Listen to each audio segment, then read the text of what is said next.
Here I'm presenting Snoop Consulting, our company. I'm one of the partners. The company started in 2000, and I have a background in informatics from the University of La Plata.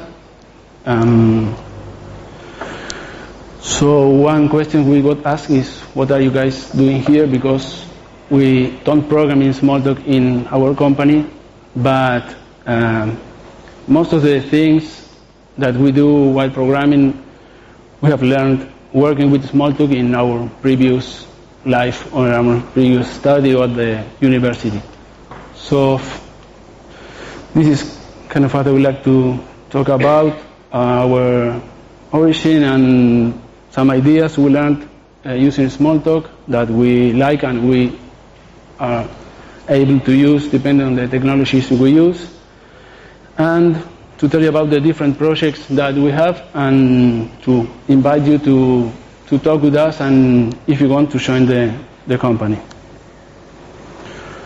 So this is our formal description from the business slide, that the company basically does development and we provide services related to custom-built software applications for different companies. We target mid-range and large enterprises that they have their own IT departments, and also small and medium business with some, let's say, prepackaged solutions. So a little about our history. Well, I started studying at the University of La Plata with objects in '93, with all the generation that taught and we worked there. As teachers, we work at the LIFIA with some guys which are here, doing some research and some work with the Smalltalk and object orientation in general. And I was thinking about what we learned specifically working with Smalltalk at that time that sometimes we are able to use with the technologies that we use today.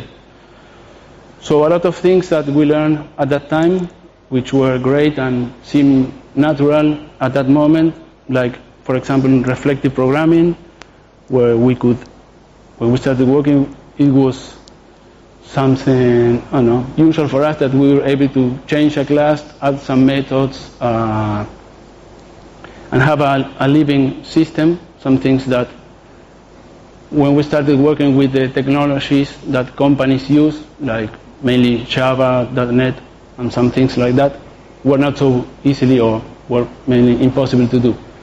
And in the last years, we've seen that a lot of dynamic languages are started using in the projects that the companies take, not only some, let's say, the last fashion that we see on the webs, but the companies here are using a lot of dynamic languages, so a lot of things that we learned at that time were able to use it.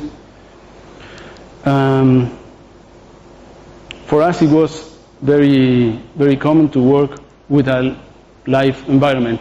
We could change the class browser. There were a lot of research projects working with that, and we were able to explore new ideas. Also the open sourceness, should we call it, of Smalltalk. We learned a lot working with the environment and looking at how people wrote part of the systems, part of the code. That was the usual thing. And in the last years, we've seen that the companies here prefer to use technologies that have this quality, that we can look at the code and move away from some closed source solutions and prefer open source frameworks and technologies and different things. We also learn responsibility-driven design, and these ideas we were able to use them during the different stages. I have a slide here. Though we say that we like to apply innovative technologies to companies. So since we started in 2000, a lot of different things were innovative at the moment. When we started in 2000, Java was innovative, and we used Oracle databases, and there was even a JVM inside the Oracle database, which was at that moment kind of bleeding edge for the industry, and then it was a really bad idea. 2005, we were working with web services, service-oriented architectures, a lot of things that we had learned about how to design APIs, how to assign responsibility to different modules and part of the system. We could use them. And 2010, we were working with cloud technologies, and now we see that a lot of projects start working with mobile backends, mobile applications using JavaScript and hybrid applications, and a lot of the dynamic nature of the system that we thought in that time, we are able to more or less use it using JavaScript for this kind of applications. So another thing we learned was about the UI frameworks using different versions of Smalltalk, VisualWorks. We learned the original MVC that now is such a common word and common acronym using for different things.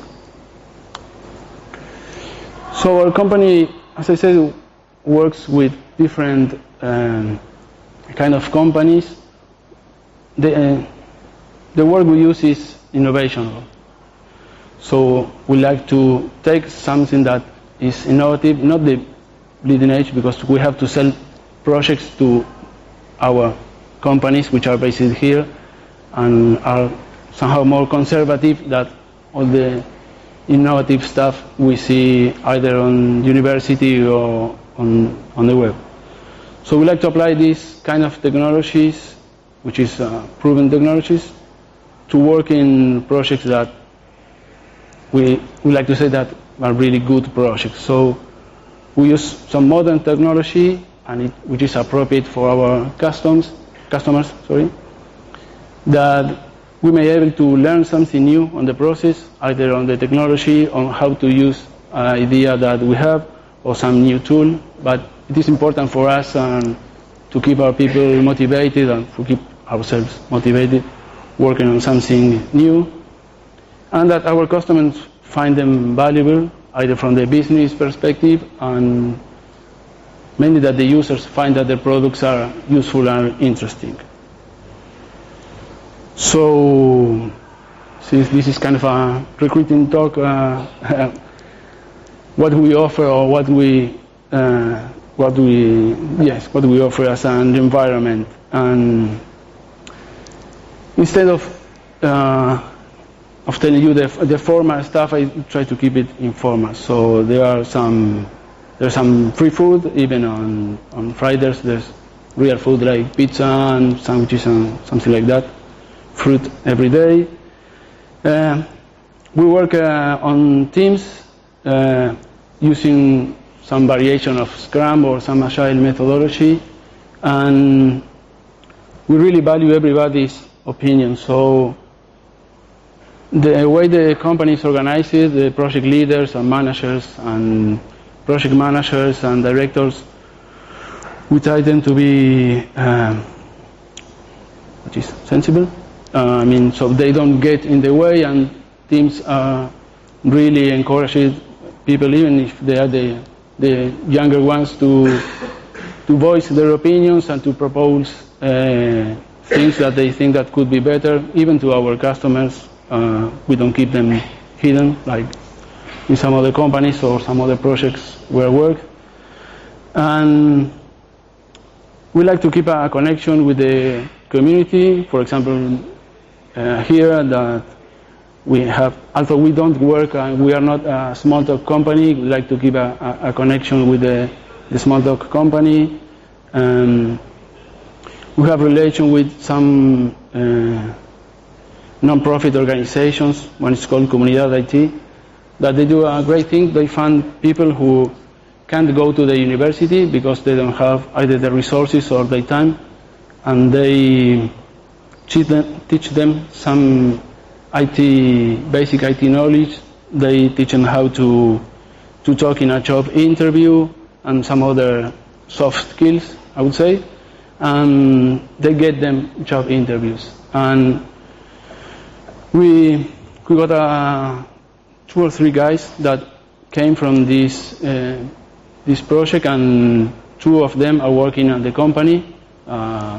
They started as a trainee and now are working programming Java, both in a big company here.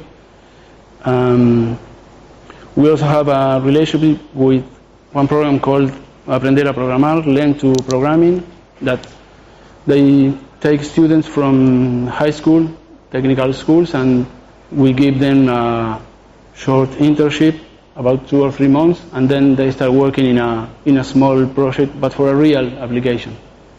And although the amount of people that work that we work with this project, it's not big. It's really important for us to have this kind of contact, I would say, with the community. So this is the buzzword slides. So besides talking about the human aspects of the company, these are some of the projects that we work with. The most interesting, I think. The one is I would say it's more highly visible because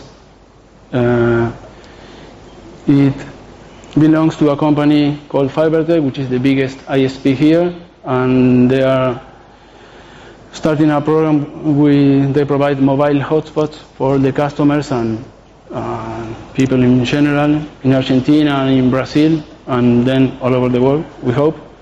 So we work with them and we develop the mobile applications that you will use to find the hotspots near you and to make the connection to the Wi-Fi. So instead of spending your 3G plan browsing the web or doing whatever you do, you will use the free Wi-Fi from the different hotspots. So here we develop a mobile application using different technologies, Google Maps for showing the hotspots on the map. The application works in Android and iOS, and we use a lot of JavaScript stuff here, Angular, JS, Ionic, which is a framework for developing the UI. MongoDB, that, well, you should probably know, but as we use it, it's more like back at the time the object-oriented databases were supposed to be. I mean, we don't use it for the high scalability features, but maybe because it's easy to save an object and retrieve some objects. So, and we also use the Google Cloud Platform for hosting the services. On a different kind of projects, we are MuleSoft partners. MuleSoft has a nice integration product called Mule. Well, the nice thing is that it's object-oriented, I would say. Comparing with other integration products, you can program your integration logic in Java, or if you want, you can use some other dynamic scripting language. It has a lot of unit testing, so you don't program something which is rather hard integration to test. You can deploy it on the cloud, so it's a really modern platform. And compared to other integration products that we work with, this is a really nice product to work with. I mean, integration is not really hard topic or hard application to work because nobody really sees what is going on the back end. But working with this product is really interesting. From the human side of the company, the nice thing about this is that we work with big companies like Gap. We had a project in South Africa, so 2 of our guys were working in South Africa for 6 months. That was interesting from the technical point of view, and also from the human point of view. They work with in a team with guys from different parts of the world. We also do some kind of, let's say, more boring stuff like on the QBE insurance applications where we had to, this sounds awful, but it wasn't so awful. We had to migrate a lot of components developed in Visual Basic into Java. So, to try to make it more interesting, we use a tool that does the migration, and then we used a Java parser, and we developed a set of rules to fix part of the automatic migration. So it was not that boring. Also, it sounds like that. And we also, as a company, are used to work with a lot of different vendors. So we have agreements, and we work with IBM Bluemix, which is a new marketing term for a platform they have for mobile services and different stuff for the backend. Red Hat has something similar called FitHenry, the Google one, and the leader Amazon Web Services. So, okay, I would especially like to thank Gabriela and all the guys for having us, since, as I said before, we're not a company working in Smalltalk, but we love the technology. We know that there's a lot of good people working with the technology, and we think that it's such a great platform and language to learn a lot of ideas and concepts and to try new things that you will eventually use, also with a different name or with a different technologies in real projects. So thanks. And if there is any question. Yes. Why is the company called Snoop? Well, me and my partner Gustavo, we work at Lifia, and at that time we were working on the IT department, and in Solaris there was a program called Snoop that used to sniff what's going on the network, sniff the packets. So you get the idea that it was fun, and was a tool that we used at that time. We were young. So. Okay, thanks. Okay, thank you guys.